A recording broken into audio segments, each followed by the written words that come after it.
draws you closer to God. దేవుణ్ణి ఆరాధన, దేవుణ్ణి నువ్వు స్తుతించే విధానమే, ఆయన ఆరాధించే విధానంలోనే మహోన్నతమైన ఆధ్యాత్మిక మెట్టులోనికి నువ్వు వస్తూ ఉంటావు.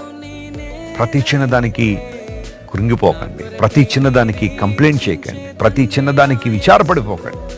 దేవుని స్తుతించిన ప్రభువా, నీవు నాకు ఇచ్చిన రక్షణను బట్టి నీకు స్తోత్రాలు, విశ్వాసాన్ని బట్టి నీకు అసలు నీ బిడ్డగా మార్చుకున్నావు అందరూ బట్టి నీకు స్తోత్రాలు, నిత్య రాజ్యాన్ని నా కోసం కానుకగా మీరు సిద్ధపరిచారు అందరూ బట్టి నీకు స్తోత్రాలు. విశ్వాస నేత్రాలతో దేవుని చూడు.